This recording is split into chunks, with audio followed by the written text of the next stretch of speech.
Olá, vamos trabalhar hoje a população brasileira, tá? Principais características que compõem a população brasileira. Antes, eu vou recomendar para vocês e vou deixar os links dos vídeos disponíveis, tá? Do complemento, é a base para que você entenda esse conteúdo que a gente vai trabalhar agora, tá? Como o nosso tempo é curto, não dá para trabalhar tudo. Normalmente em sala de aula a gente começa trabalhando conceitos demográficos, depois estrutura populacional, depois fase de crescimento demográfico, depois teorias demográficas, para poder chegar nesse ponto que estamos aqui, tá bom? Não se preocupem, os links que eu vou destinar, eu separei cada pontinho, cada tema numa aula diferente e curta, né? Aí vocês vão conseguir compreender esse conteúdo tranquilamente, tá? E até melhor que se a gente estivesse em sala física mesmo, porque tem as imagens, tem as ilustrações, como vocês podem observar. Bem, vamos logo então para o que interessa, né? Bom, é preciso saber, ter a compreensão, né, sempre de que o nosso país, ele é um país continente, tá? Consequentemente, a distribuição da população, ela não vai acontecer de forma homogênea, tá? Não significa dizer que cada estado, cada região tem a mesma quantidade de pessoas. Existe uma distribuição irregular dessa população no nosso território. E esse mapa eu trouxe especificamente para a gente compreender, tá? E aí na legenda dele a gente tem aqui, ó, densidade demográfica. Já vou trabalhar esse primeiro conceito com vocês. A densidade demográfica é a quantidade de habitantes por quilômetro quadrado, tá bom? E aí, para uma região ser considerada densamente povoada ou povoada, ela precisa ter a partir de 100 habitantes por quilômetro quadrado. Para uma região ser considerada populosa, ela precisa ter uma grande população absoluta. Tá, e o que é população absoluta? O total de habitantes da região, tá bom? Então, a gente tem aqui que o Brasil, ele tem essa distribuição totalmente irregular, onde a gente tem áreas densamente povoadas, como vocês podem observar, vermelho, acima de 200 habitantes, entre 200 e 530 habitantes por quilômetro quadrado. Aqui, ó, Rio de Janeiro. A gente tem São Paulo aqui. A gente tem Alagoas, Sergipe, com mais de 100 habitantes, entre 100 e 200 habitantes por quilômetro quadrado. O que isso quer dizer? Que são regiões densamente povoadas, ou são regiões povoadas. Em contrapartida, a gente tem toda essa parte mais clara aqui do mapa, todos esses estados com menos de 3 habitantes por quilômetro quadrado, entre 3 e 50 habitantes por quilômetro quadrado. Então, não vão ser áreas densamente povoadas. Outros conceitos, né, outros termos que a gente pode utilizar são áreas ecúmenas, que são essas áreas densamente povoadas, ou áreas anecúmenas, que são esses vazios demográficos. Não significa dizer que não há habitantes ali, significa dizer que esse número não é tão expressivo. E aí é muito comum a gente, né, observar que o Brasil, ele é um país populoso, porém ele não é povoado, tá? Ele é considerado um país populoso porque em 2021 a gente atingiu uma população de 213 milhões de pessoas, tá certo? A gente já foi o quinto mais populoso por muitos anos. A gente perdeu espaço, a gente hoje está na sexta posição, a gente perdeu espaço para o Paquistão. O Paquistão tomou a nossa posição de quinto lugar e o Brasil passou a ser o sexto mais populoso do mundo, tá? Coloquei até aqui essa observaçãozinha para vocês. Então, o Brasil, ele é populoso, porque tem uma grande, expressiva população absoluta, né? O total de habitantes desse país, do nosso país. Porém, ele é pouco povoado, porque quando a gente faz essa divisão, 213 milhões dividido por 8 milhões e meio de quilômetros quadrados, que é a extensão territorial do país, a gente vai encontrar um valor aproximado de 25 habitantes por quilômetro quadrado. Então, por isso, a gente, se liga aí que eu coloquei uma questãozinha sobre isso, a gente tem que o Brasil ele é populoso, mas não povoado, tá certo? Para ser povoado, lembra, tem que apresentar a partir de 100 habitantes por quilômetro quadrado. Bem, algumas características dessa população, né? A taxa de analfabetismo do Brasil ainda é expressiva. A gente tem aqui 6,6 em 2019, parece pouco, mas em contrapartida a gente tem países como a Austrália, Nova Zelândia, Finlândia, que a taxa de analfabetismo é 0%. Ou seja, toda criança entre 7 e 10 anos, ela é alfabetizada. Aqui no Brasil, a gente estende esse prazo para 15 anos, tá? Então, chega nos 15 anos, não é alfabetizado, entra nesse ranking aí. Ou seja, é preocupante esse dado. Se você chega aos 15 anos e não sabe ler, isso é falha do sistema educacional, tá? O sistema precisa investir em novas formas de se alfabetizar, em ferramentas mais funcionais para essa alfabetização, né? Uma educação mais válida, mais presente, né? Em tempos de pandemia a gente está passando por essas dificuldades, nem todos têm acesso a essa aula que nós estamos tendo aqui, né?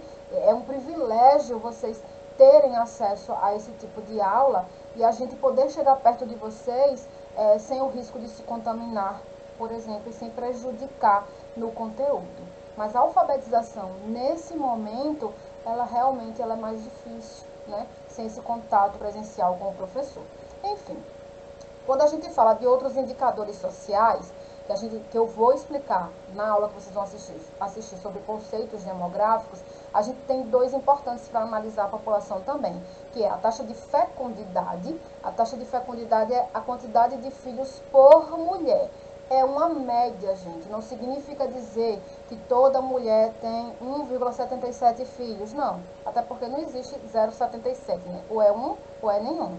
E aí, a gente tem aqui que esse dado de 2018, né? Isso porque não tivemos o censo demográfico ainda, são dados ainda superficiais, não são oficiais. A gente tem que a taxa de fecundidade no Brasil diminuiu bastante. Antes, lá há 50 anos, era a média de 4 filhos por mulher. A gente sabe que enquanto tinha mulheres que tinham 10 filhos na zona rural, na zona urbana as mulheres tinham um filho, né? E hoje em dia a realidade é com a mulher no mercado de trabalho, inserida nesse mercado de trabalho, tendo que ajudar na renda familiar, a quantidade de filhos exagerada, ela não é uma realidade, ela não é uma possibilidade. Ela precisa diminuir essa quantidade de filhos, deixar a procriação de segundo plano, porque na cidade o custo de vida ele é mais alto, tá? Bem, então, a gente tem 1,77 como taxa de fecundidade, lembra? Filhos por mulher. E a gente tem ainda uma taxa de mortalidade infantil, ó, TMI, taxa de mortalidade infantil, de 12,25. Esse número ele é alarmante. Isso por quê? Porque significa que o Brasil ele está apresentando precariedade no seu sistema público de saúde, na sua assistência a essa mãe, tanto no pré-natal quanto no pós-parto. Por quê? A taxa de mortalidade infantil ela é analisada antes da criança completar 1 ano de vida. As crianças que entram em óbito antes do primeiro aniversário entram nesse valor aqui de taxa de mortalidade infantil. O governo ele precisa investir em saúde pública, principalmente pré e pós-natal. Tá? A criança precisa ser assistida. O que está acontecendo? Subnutrição, doenças pré-existentes que não foram detectadas na gravidez porque a mãe não fez esse pré-natal, né? Enfim, são vários fatores que levam a criança a chegar a óbito antes do primeiro aniversário e isso o censo precisa demonstrar para que o governo invista nessa área da população para que esse ranking, esse indicador, ele melhore, tá certo? Com relação ao emprego, que aí a gente vê a questão da estrutura da população, atualmente no Brasil são 14,3 milhões de pessoas que perderam seus empregos, pessoas desempregadas, tá bom? O que nunca conseguiram entrar no mercado de trabalho, mas que têm idade hábil para estar no mercado de trabalho. Então, 14,3 milhões é um número muito alarmante. O Brasil voltou a fazer parte do quadro da fome, tá? Da fome mundial, e é preocupante isso. Quando a gente fala de estrutura da população, tá? A gente tem que lembrar da pirâmide etária. Eu vou gravar uma aula bem mais detalhada sobre isso, mas aqui eu vou pontuar só para vocês não perderem essa explicação. tá? A pirâmide etária ou pirâmide de idades, ela retrata a partir das fases de vida da população e ela divide também por gênero, onde o lado direito da pirâmide ela vai representar as mulheres e o lado esquerdo da pirâmide vai representar os homens, tá bom? Normalmente ela vem coloridinha assim, o lado direito vem rosa ou vermelho, o lado azul vem, o lado esquerdo vem azul. Essa pirâmide aqui, eu peguei lá no site do IBGE, ela traz duas informações aqui, tá? É uma projeção de 2010 até 2060 e ela traz que o laranja representa o Brasil. E esse azulzinho aí, esses traços azuis representam Alagoas. Eu vou fazer uma análise geral para a gente não se estender muito, né? Como eu disse. A base da pirâmide representa os jovens. Jovens, quando a gente fala na análise da pirâmide etária, a gente está falando de 0 a 15 ou 0 a 19 anos, tá? Adultos, de 20 a 60 anos ou 59 anos ou 65, né? Varia, dependendo do autor, mas aí na legenda ele especifica, tá? E os idosos representam o topo da pirâmide, a partir de 65 ou 60 anos, tá bom? Bem, o que é que ela reflete? Qual é a importância de se analisar um gráfico desse, um gráfico de idades desse, né? Se a base ela é muito larga, se a base da pirâmide ela é muito larga, significa dizer que as taxas de natalidade são altíssimas. Não está tendo controle populacional, não está tendo planejamento familiar, o governo vai precisar investir em creches, no pré-natal, que eu citei anteriormente, né? Então, ali as políticas públicas devem ser voltadas para essa faixa etária da população, porque é onde se apresenta maior expressividade, maior número. E aí eu tenho aqui, se o corpo da pirâmide ele é muito largo, significa dizer que o governo ele precisa investir em estruturas de emprego, tá? Fornecer vagas no mercado de trabalho, cursos profissionalizantes, ou seja, cursos técnicos, faculdades, cursos, enfim, de todas as formas para que essa população entre no mercado, esteja hábil para entrar no mercado de trabalho e precisa investir através de parcerias com as indústrias para que haja emprego para essa população ser empregada. Quem sustenta a população do país é a fase adulta, tá? São os adultos que pagam os impostos, são os adultos que tiram uma porcentagem do seu salário para aposentadoria, tá? E aí é nisso que o governo precisa investir também. Então, um corpo de pirâmide expressivo significa que se houver empregos, obviamente, vai haver uma circulação de bens ali muito forte, muito alta, circulação de moeda, né? A fase idosa, ela vai representar sempre, claro, a menor parte da pirâmide, mas aí, quando ela apresenta números mais altos, significa dizer que o governo precisa investir nessa faixa etária, né? A longevidade significa que os hospitais precisam estar aptos para receber essa população, as políticas de prevenção e cura de doenças, elas precisam ser mais fortes, né? Mais voltadas para essa população. E também a questão da aposentadoria. Precisa rever como vai funcionar, como vai ser esse repasse, para que essa população não passe necessidade, ela trabalhou a vida toda e precisa ter esse retorno na fase idosa aí.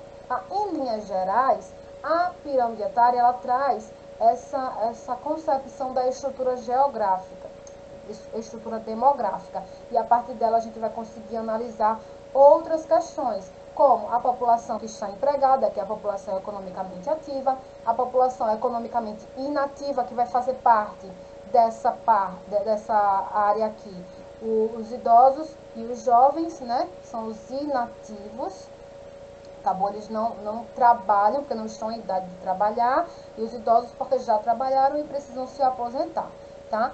A população economicamente ativa vai fazer parte dela os empregados, os adultos que têm carteira de trabalho assinada ou os que estão procurando emprego, tá? Então, os adultos vão fazer parte dessa população economicamente ativa e os idosos e os jovens vão fazer parte da população economicamente inativa, tá bom? Com relação ao desemprego, existem dois tipos de desemprego. O desemprego estrutural, que é aquele em que a tecnologia substitui aquele cargo, né?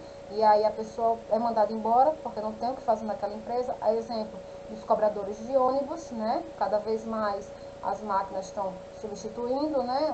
Só existe o motorista. No intermunicipal isso já é realidade, em Maceió isso tem acontecido bastante, daqui a pouco vai ser a realidade de todos os lugares. Vai ser tudo informatizado, assim como ocorreu também com os caixas eletrônicos nos bancos. Claro que ainda tem caixa, mas diminuiu bastante, porque o autoatendimento, ele provocou esse desemprego estrutural. O conjuntural, ele vai acontecer a partir de crise, desastres, ou, por exemplo, em situações de pandemia, como é o que a gente está vendo. Várias pessoas perderam o seu emprego, e aí traz aquele número alarmante lá, 14 milhões de desempregados, lembra?